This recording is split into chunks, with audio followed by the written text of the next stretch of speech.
AR ക്യാമ്പിൽ CK അഭിലാലുണ്ട്.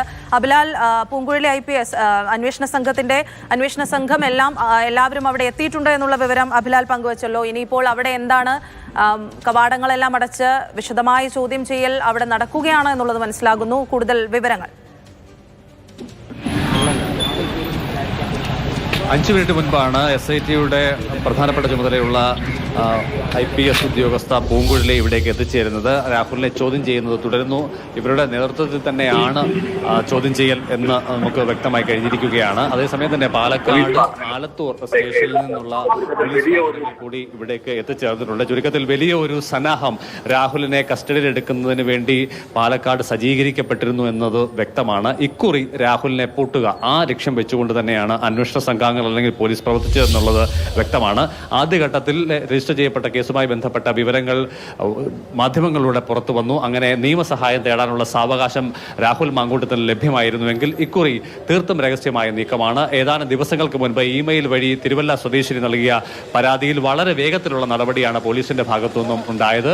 അവരുടെ മൊഴി രേഖപ്പെടുത്തുന്നു, ലഭ്യമായ പരമാവധി തെളിവുകൾ ശേഖരിക്കുന്നു. അതിനുശേഷം രാഹുൽ മാങ്കൂട്ടത്തിന്റെ ലൊക്കേഷൻ വളരെ കൃത്യമായി നിരീക്ഷിക്കുന്നു. രാഹുലിനോടൊപ്പം ആരൊക്കെ ഉണ്ട് എന്ന് സംബന്ധിച്ച് നിരീക്ഷണം പൂർത്തിയാക്കുന്നു. അങ്ങനെ രാഹുൽ ഉള്ള സ്ഥലം അത് എവിടെയാണ് എന്ന് കണക്കാക്കി, പ്രത്യേകിച്ചും ശനിയാഴ്ച രാത്രിയിൽ അറസ്റ്റ് ഉണ്ടാകുന്നു, ഞായറാഴ്ച ദിവസം എന്നുള്ളത് കോടതി അവധിയായ ദിവസമാണ്, സെക്കൻഡ് സാറ്റർഡേയും.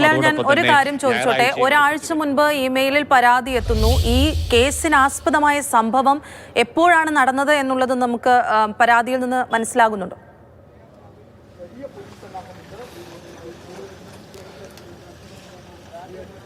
കൃത്യമായ കാലയളവ് സംബന്ധിച്ചുള്ള വിശദാംശങ്ങൾ നമുക്ക് അറിവില്ല. എന്തായാലും ബലാത്സംഗ പരാതിയാണ് ലഭ്യമായിട്ടുള്ളത്. ക്രൂരമായ ബലാത്സംഗത്തിനിരയായി എന്ന ഉള്ളടക്കത്തോടു കൂടിയുള്ള പരാതിയാണ് പോലീസിന് ലഭ്യമായത് എന്നുള്ളതാണ്.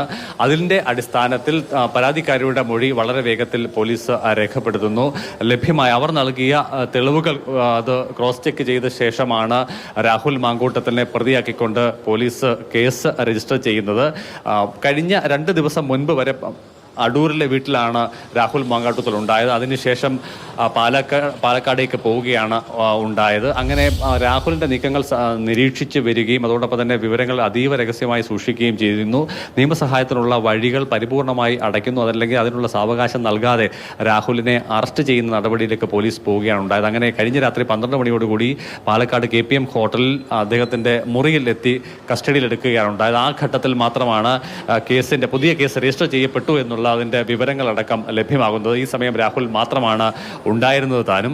അതേസമയം തന്നെ അതിന് തൊട്ട് മുൻപായി രാഹുലിന്റെ 2 ഓഫീസ് സ്റ്റാഫ് അംഗങ്ങൾ രാഹുലിനോടൊപ്പം മുറിയിലുണ്ടായിരുന്നു. ഇരുവരും പോയി എന്ന് ഉറപ്പാക്കിയ ശേഷം അതീവ രഹസ്യമായി പോലീസിന്റെ നീക്കമാണ് ഉണ്ടായത്. അതേസമയം തന്നെ പത്തനംതിട്ട പോലീസിന് ഇതുമായി ബന്ധപ്പെട്ട വിവരങ്ങളില്ലായിരുന്നുവെങ്കിൽ രാത്രി ആലത്തൂർ, പാലക്കാട് ലോക്കൽ പോലീസിന്റെ സഹായം കൂടി തേടിയാണ് SIT സംഘം ഈ നീക്കം നടത്തുകയും ചെയ്തത്. പാലക്കാട് നിന്നുള്ള വലിയൊരു പോലീസ് സന്നാഹം രാഹുലിനെ കസ്റ്റഡിയിൽ എടുത്തു കൊണ്ടുവന്ന പോലീസ് വാഹനത്തെ അനുഗമിച്ചുകൊണ്ട് ഈ സംഘത്തോടൊപ്പം പത്തനംതിട്ടയിൽ എത്തിച്ചേർന്നിട്ടുണ്ട്.